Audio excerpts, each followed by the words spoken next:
Welcome everyone who's attending today or looking online when this gets uploaded.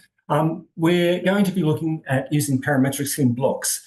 My previous session was just parametrics in drawing, so it's very similar, but there are going to be differences, and we're going to be looking at those differences in our session today. So why would we use parametrics in blocks? Well, we know that blocks are objects that contain both geometric data, so that's polyline, hatches, solids, all those objects, and then it can have metadata as well, be it descriptive data or behavioral data that impacts the way the geometry on the block is displayed. When we assign parameters to a block, the parameters determine the geometry that will be affected by these settings. When you manipulate the block, if there's parameters assigned to the block, those parameters will be recognized in there. There'll be grips displayed at key points for the parameter, and depending upon the way the drawing is set up, there may only be a single grip that's available to you, but that grip will manipulate everything that's within the block based on the parameters that you have in there. So parameters in blocks, we can save time. So with blocks, we can create a single object and use it multiple times in our drawing.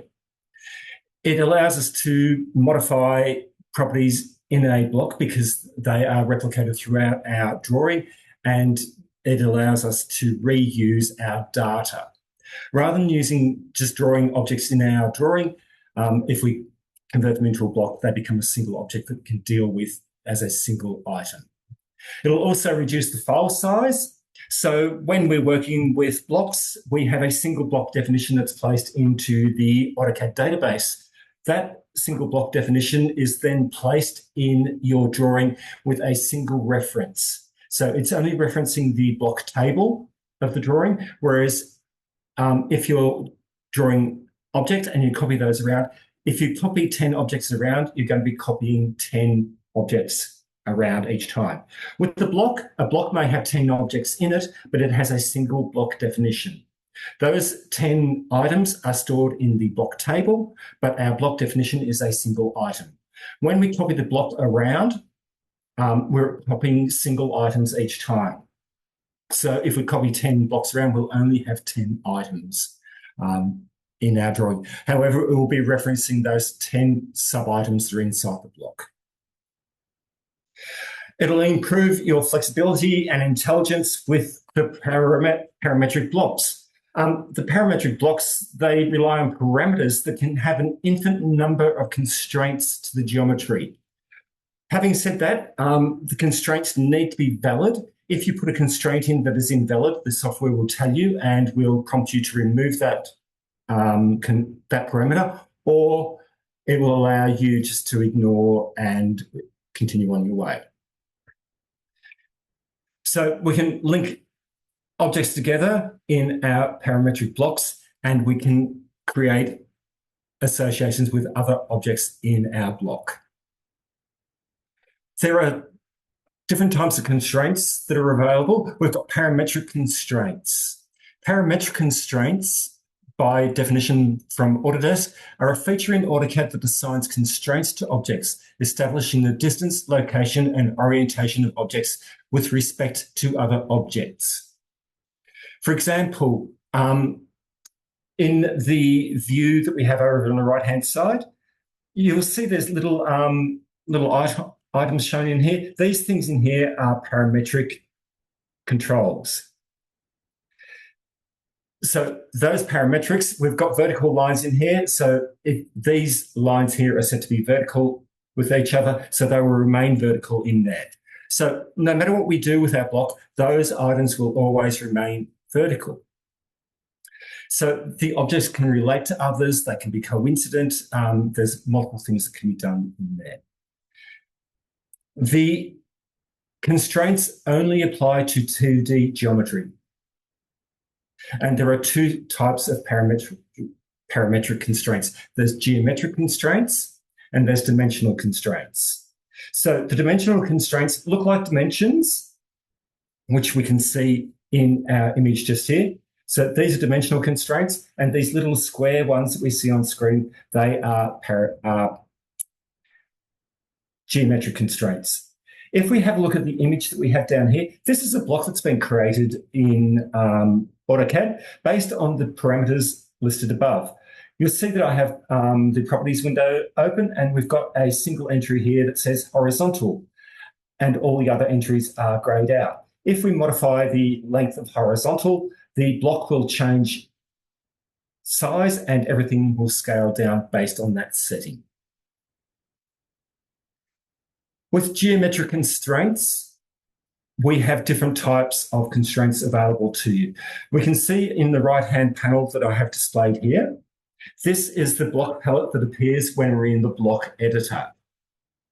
The ribbon also has these settings in there. You can go to the block editor palette, or you can use the parametric ribbon in AutoCAD when you're working with the parameters.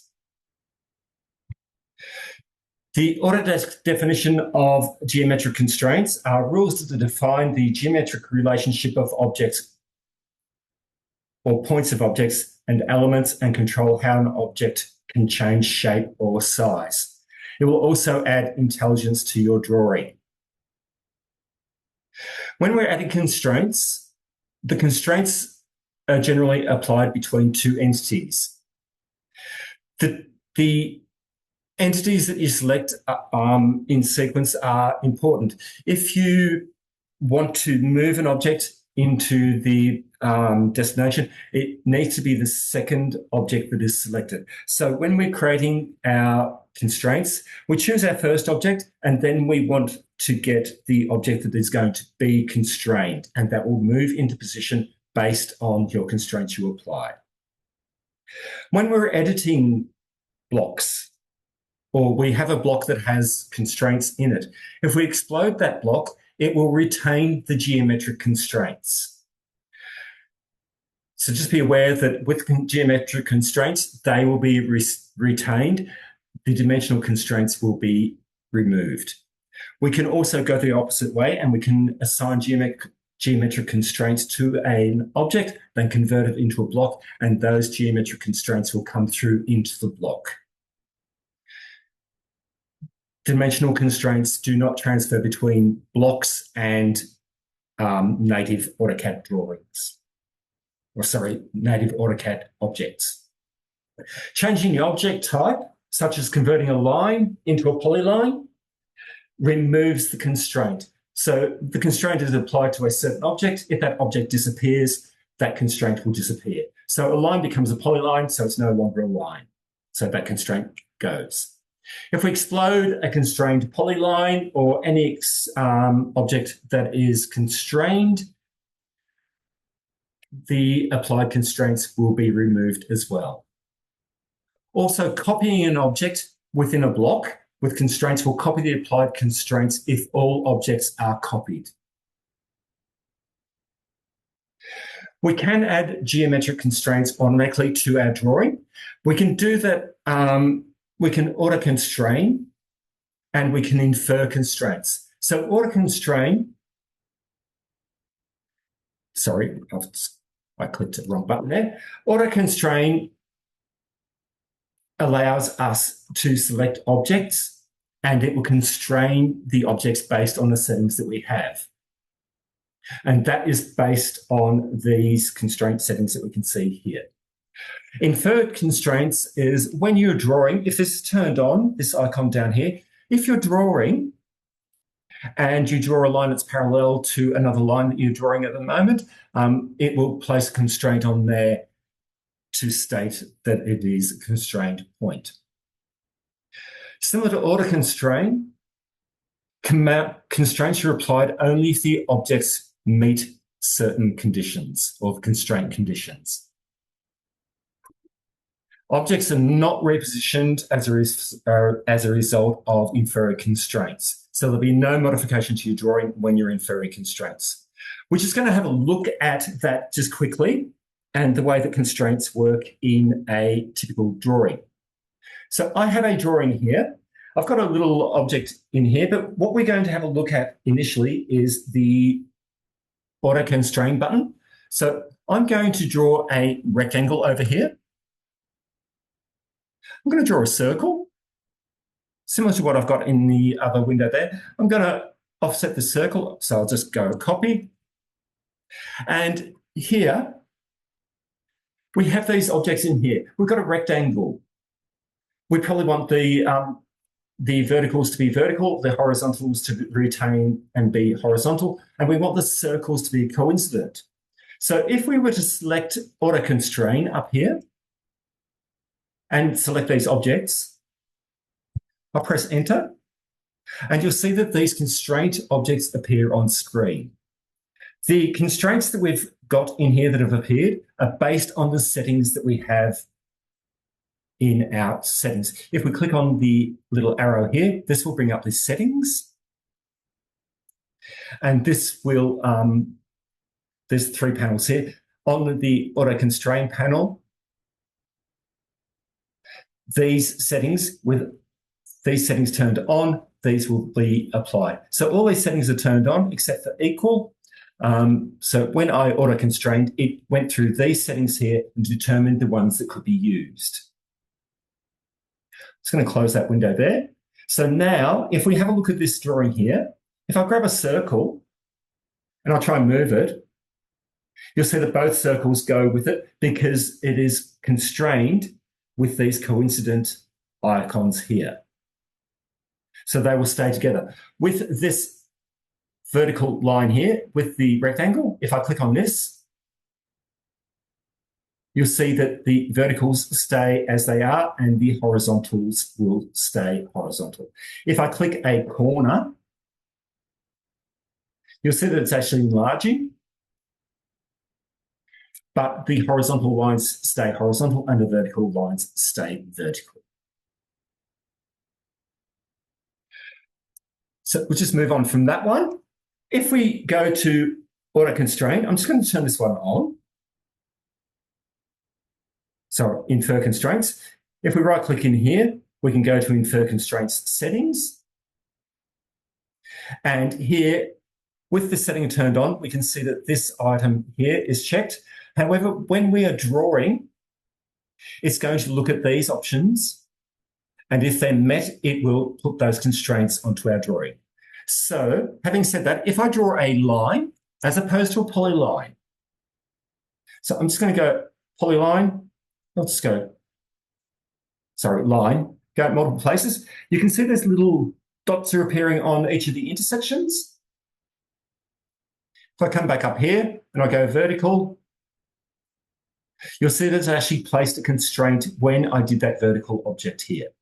If I draw a line that's horizontal now, you'll see that it's actually put a perpendicular constraint in here.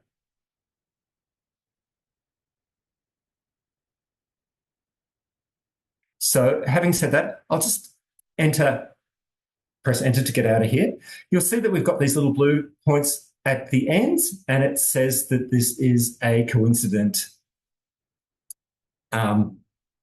geometric constraint. So if I was to grab a line here, and I grab maybe the midpoint, you'll see that it's attached at both ends. If I look at the object, if I list the object, you'll see that it is a line. So it's working like a polyline.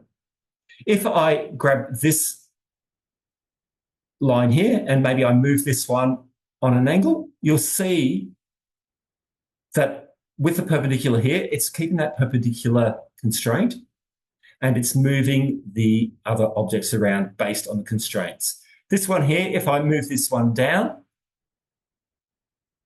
it's going to retain that perpendicular constraint that's over here.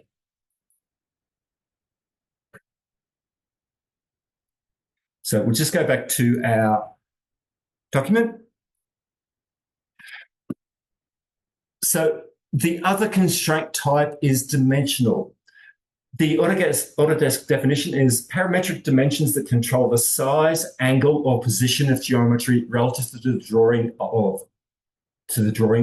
or other objects. When dimensions are changed, the object resizes. Entering a value into a dimensional constraint will update that object and any other objects that may be linked to that object. So we can use equations for our constraints as well. So we can refer to one object and get it to scale up or down based on a dimension or different criteria. With dimensional constraints, they can reference other objects as well. And the types of constraints that we have in here, this is the ribbon displaying the dimensional constraints that we have in here. And this is the tool palette when we're in the block editor. Dimensional constraints are dynamic only. If you attended the session a couple of weeks ago or the one on parametric drawing, you will know that dimensional constraints can be dynamic or they can be annotative. If you convert a dimensional constraint to annotative, it looks like a normal AutoCAD dimension based on your current dimension style, and it will plot. When we're working with dimensional constraints that are dynamic only, these constraints will not plot in your drawing or when you do your outputs. Dimensional constraints will maintain the same size regardless of zoom. They can be turned off or on globally in your drawing. They display using a fixed predefined dimension style. We have no control over the displayed dimension style when we're using dynamic constraints. Position of textual information is placed automatically. These objects do not plot. This item, cannot be converted to annotational constraints. Sorry about that one. I forgot to delete that out of the PowerPoint. When we're working with dimensional constraints, we can provide operators and functions. So we've got our normal sort of operators, we've got our addition, subtraction, division, so on and so forth. And then we have our functions that are also supported in our expressions. So we can use cosine, so cos, sine, tan, all these options in here can be placed into our dimensional constraints. These lists are able to be found in the AutoCAD help system as well. Also make note that there is a function named pi, which is also able to be used in your expressions.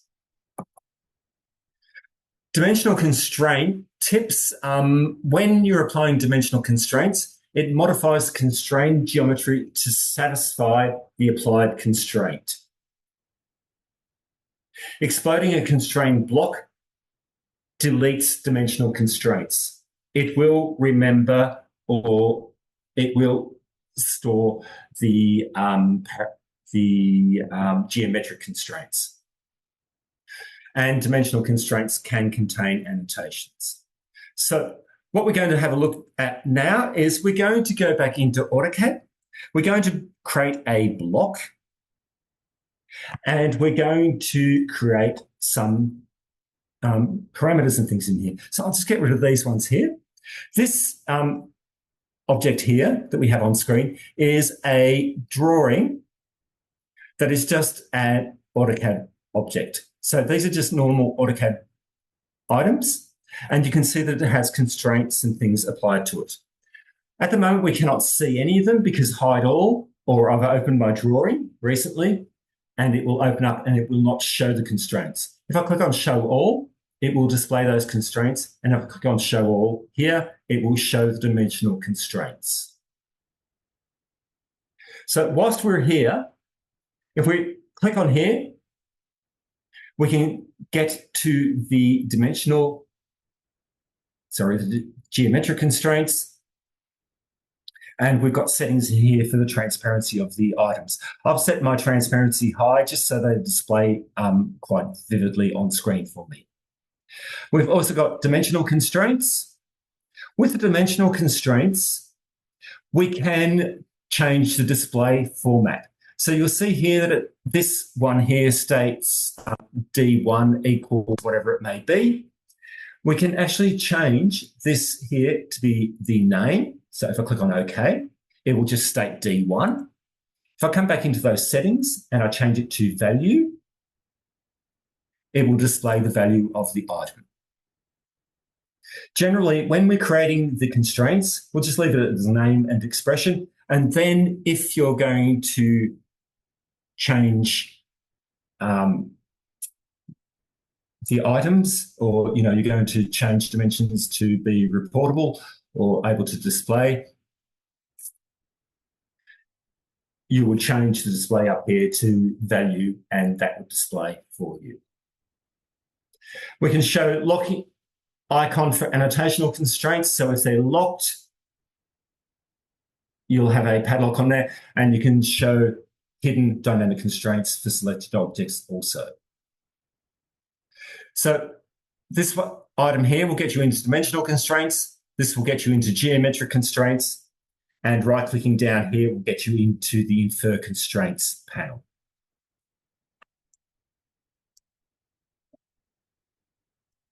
So what we're going to do is we're going to replicate this sort of thing here.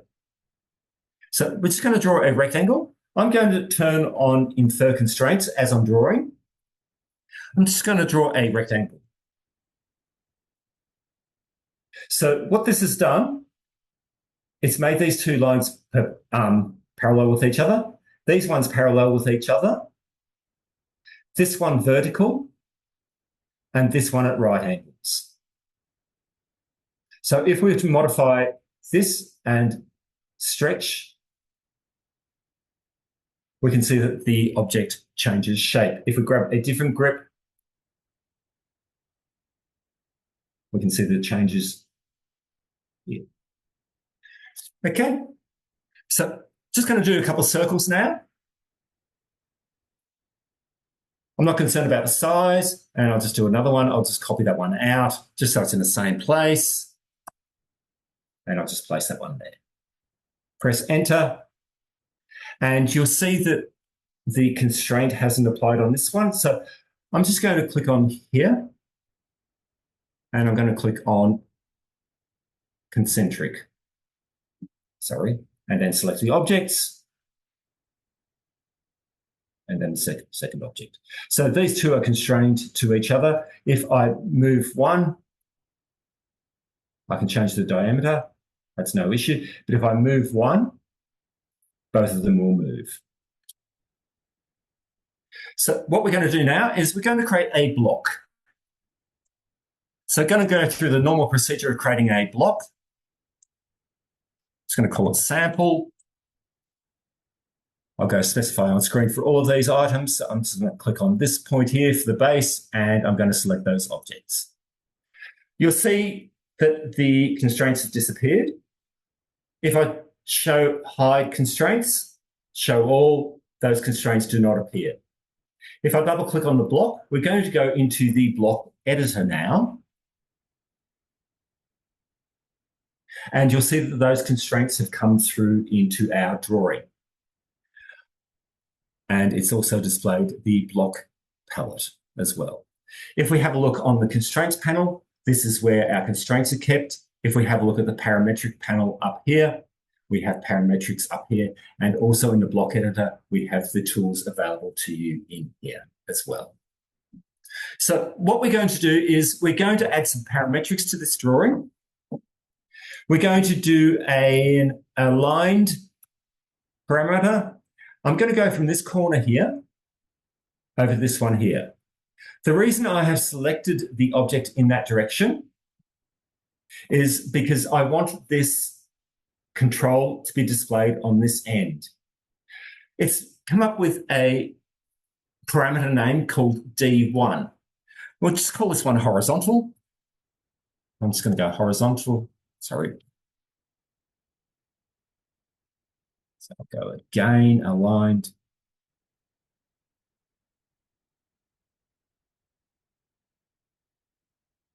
Sorry, I didn't select that.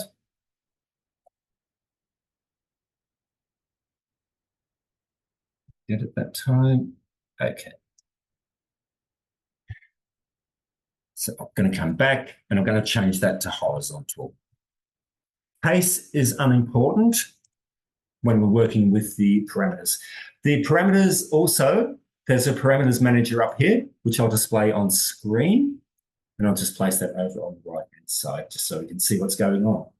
So at the moment, our horizontal parameter is set here, and it's got a value.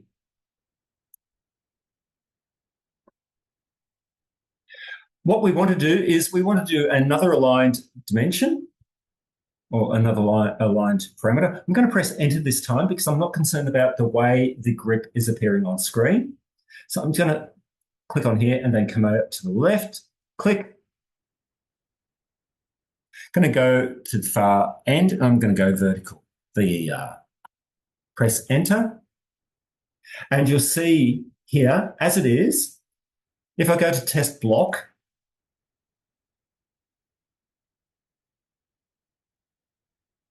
we have a grip here, and we have a grip here. Just to show you what's going on as we go along. But what we want this figure here to be, we want vertical to be, so I'm just going to double click, get rid of that piece of text there, and I'm going to go horizontal. So I'm going to use this parameter that's up here, and I'm going to set it to half the length. So at the moment it's at 1086.4. If I go vertical equals horizontal /2, so divide by 2, that figure will be half the length. So if I check on the distance here, actually, no, we have a look at our parameters window, wherever that is. So you'll see that horizontal 2 evaluates to 543.2. What we want to do also is we want maybe this to be central in our object.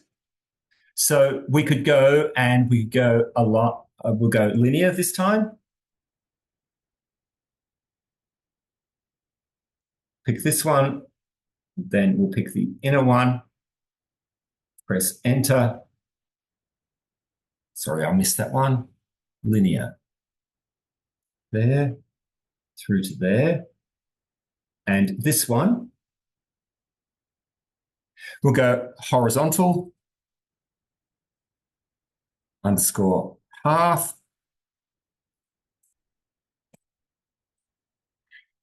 And sorry, equal.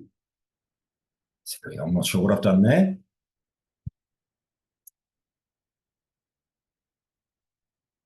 Going to change its name. Or half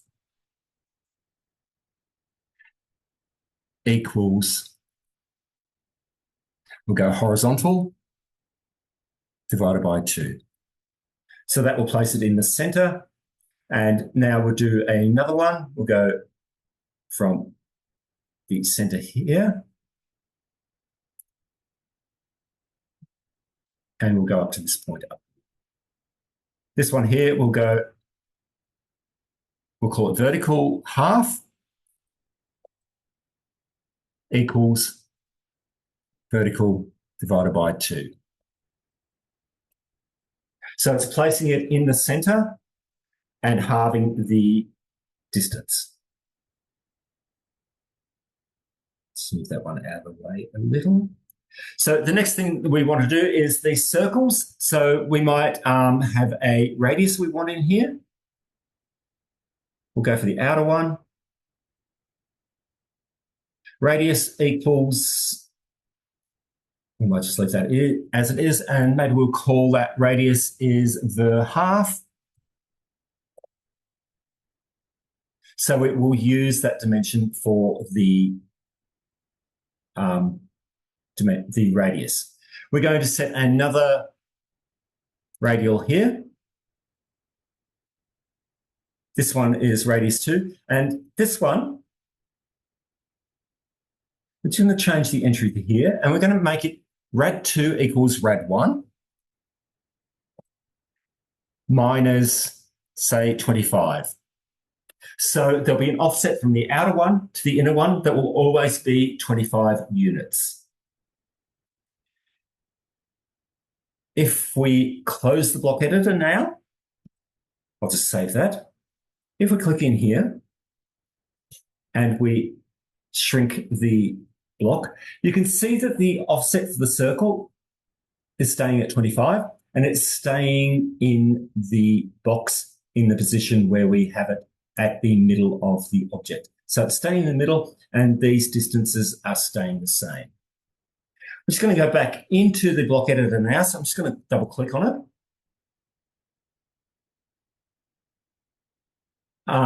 So when we were looking at our block here, you see that we have a base point down here. So that's not quite as we would want. So what we're going to do is just go close test block.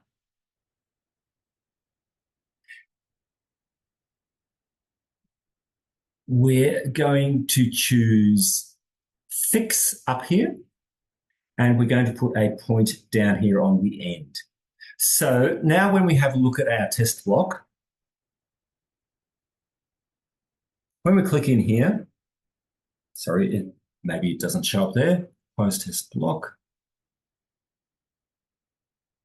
Actually, I don't think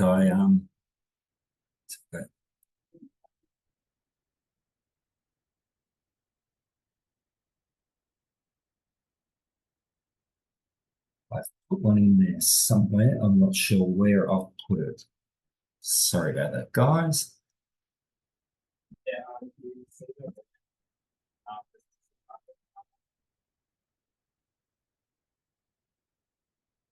Okay, so here with our block, if we have a look at our properties, let's bring up properties. Same as with normal dynamic blocks. If we click on this item here, we can change the distance type as well. So, we can set minimum distance, a list of distances, so on and so forth. So what I'm going to do here is I'm just going to place a minimum distance. So maybe the minimum that we want this block to be for this length here is 1,000. And maybe the largest we want it to be is 2500.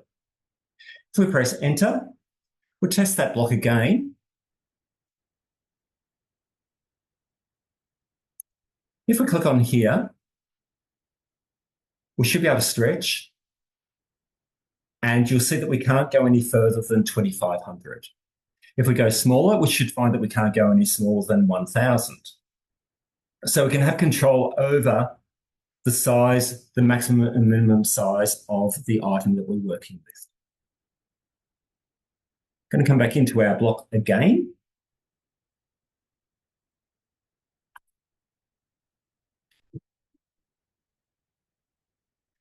And what we might do, we're going to set this one to be a real dimension.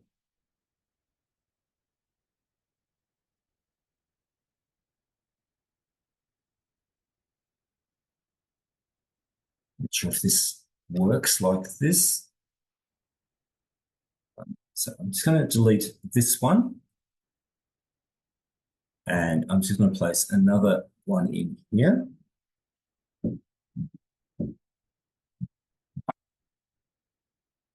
And I'm going to set rad 2. I'll leave that figure as it is. I'll set rad 2 to be rad 1, as I did previously. Divided by, minus 25, I think I used. So with this one not being a parameter anymore, I'm going to close the block editor, save our changes. We're going to have a look at this now. So here, you can see it's zooming up and down. The circle is changing location based on the settings in the drawing. So it's staying at the middle of the block as expected. However, based on the size of our circle, we can actually reduce it or make it larger.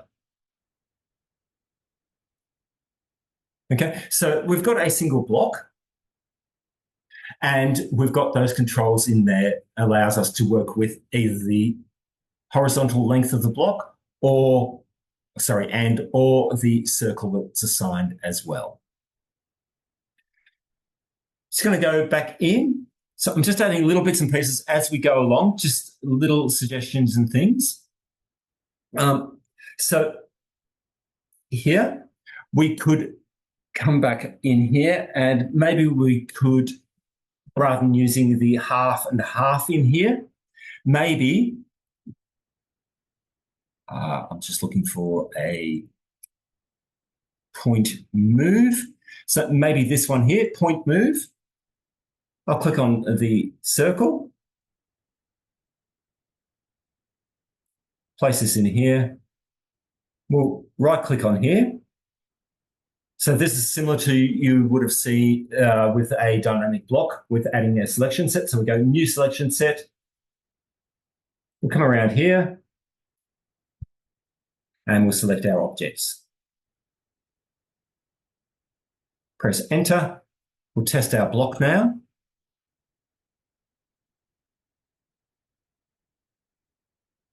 We'll click in here. You'll see we've got a control here. If we enlarge this, we can move this. The move didn't work. I'll show you that one in a moment. I don't think I should have gone around the objects completely. Sorry, it's just going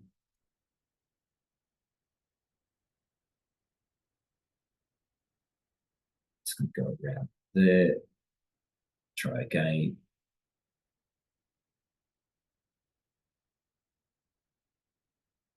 So when we do have conflicting rules there because you've also got a dimensional constraint. Is that? Yeah, the dimension should actually be overridden by this one. Okay. But we'll.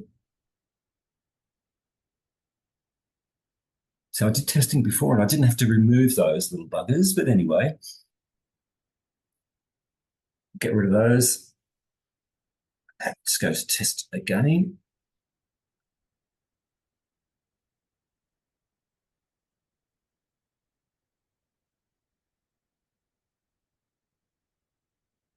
Okay, yeah, it's the constraint. So we're at, you'd be familiar with your blocks.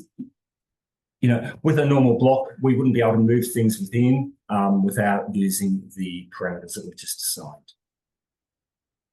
So we can change that. We can change the size of that. We can reposition it if we want within the block or within the block area. It can be moved out. It's not actually tied to the object. So you would add additional constraints to keep it within an area or something like that.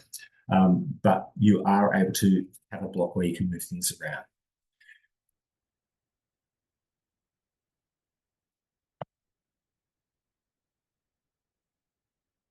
Okay, are there any queries or questions, Shane? None that I haven't been able to answer. Okay, no problem. I think we saw a good example right there about over constraining and something's got to give. Something's got to give. That was good. I can see your insertion point for that block seems to be outside the edge of the block. Can we do something with dynamic blocks to change that? Hold on, we'll come back. Let's go back in.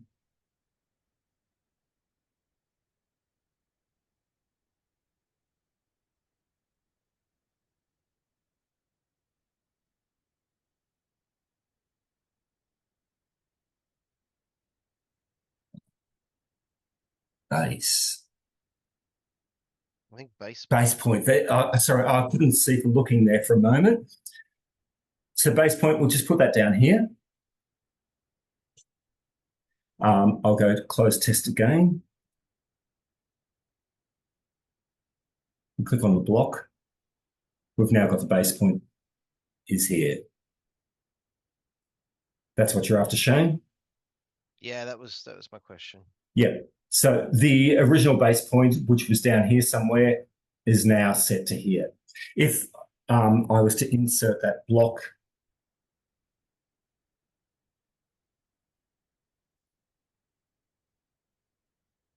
it will be inserted on that base point rather than the insertion point, if that makes sense. Okay.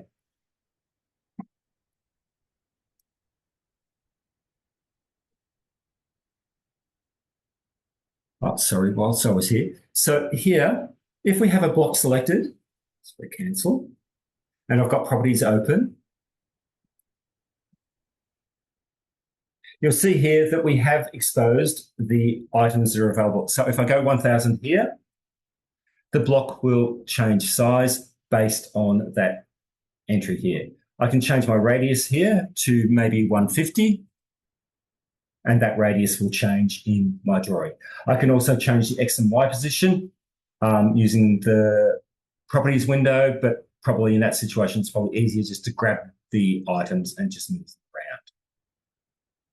If we have multiple blocks selected that are the same, we could set them all to be the same. So if I go 1000 and we go radius of 150, that will it works on all those blocks. You would have to look at the other objects as well to reposition. If we were to do that with a normal parametric drawing, so here we can copy this around.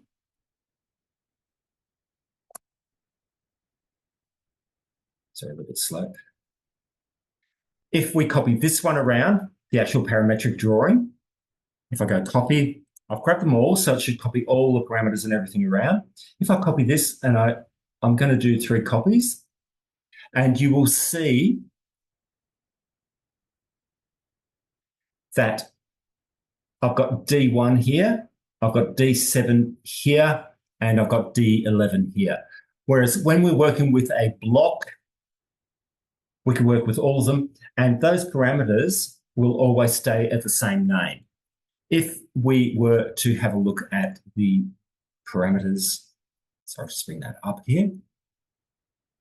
So here we've got D1, which is this one up here. If we change that to 1000,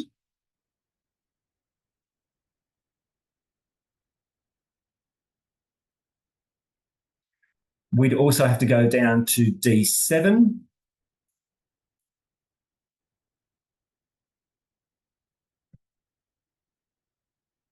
And then we'd also have to go over to D11 to change those. So with a block, we can use those settings across all of our blocks.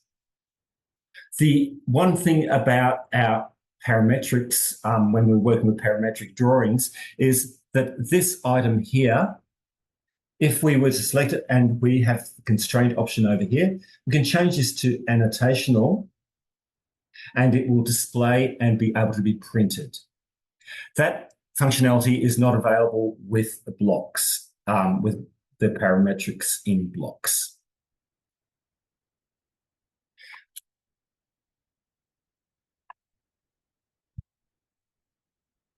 So if I did a Control P,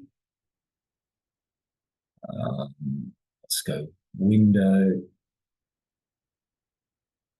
and I'll go, sorry, chose the wrong thing there.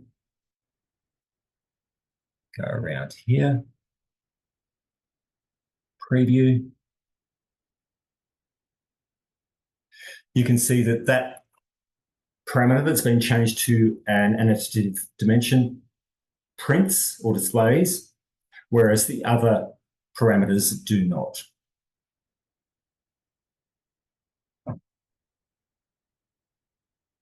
And you would have noticed that it stated the entry up here, the D11. So to get that to a normal view, click on that button up there and then change it to value, click OK, and the setting will set to the actual value.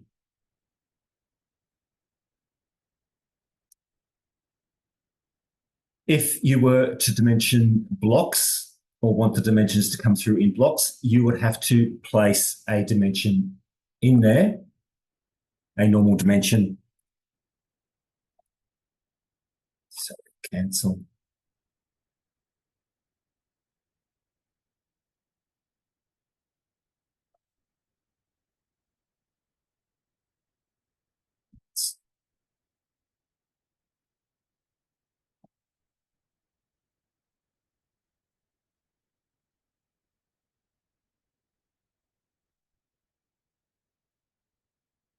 Cancel.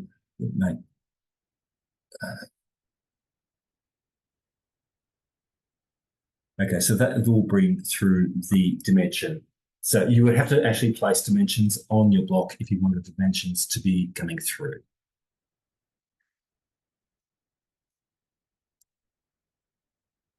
Okay, that's about it for the stuff that is related to blocks. However, I do have a single one up here that I'm just going to have a look at.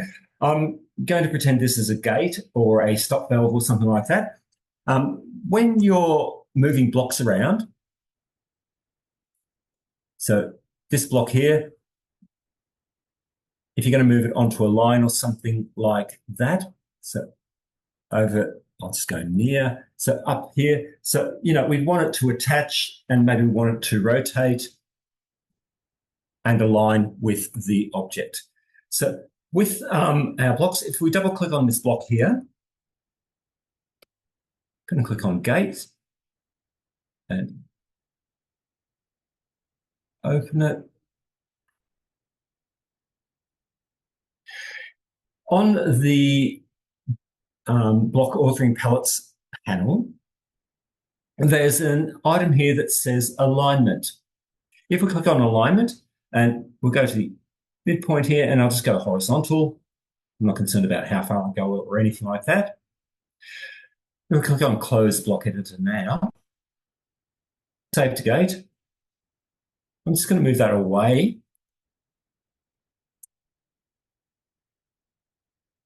So I'll grab them both.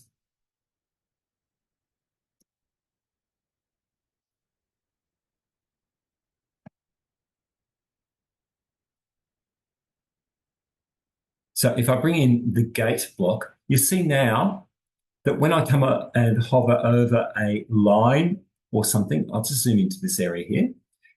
If I come along here, that align item makes the block align with the line work that's in here. If I go to a circle, you'll see that it actually aligns with the circle as we go through.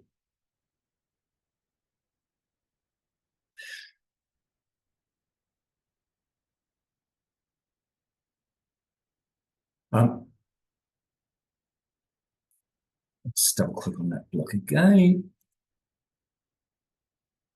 So that was just the alignment one here.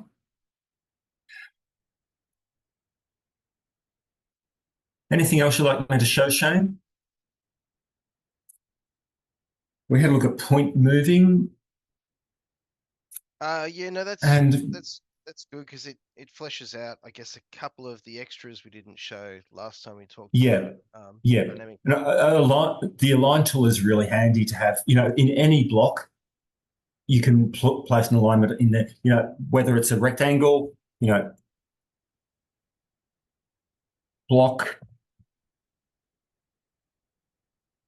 Let's get the name. And if I select these objects here, and if I double click this and just go align again,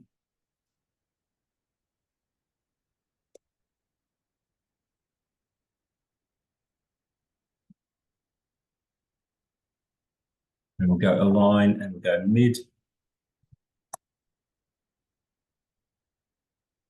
And let's go horizontal, close, save. So this one here, we've got the control. If we use the insert and come over here, you'll see that it does nothing. Okay, I wasn't able to show you that with this block here because the insert and the rotation being in the same location. So with this one here, if I grab the align grip and bring it across, you'll now see that it uses that align grip to align the object. Whereas with the insert, it's not going to do anything. It's only going to place it wherever you put it. So just be aware that when you add constraints and parameters and actions and all that sort of stuff to an object, there will probably be a control that appears as well. That control is the item that you need to click on to modify the objects or to use that control. So, as I said, the insert's up here. If I use that insert, the alignment item is not used. Whereas if I click on the alignment and move it around, that item will be used.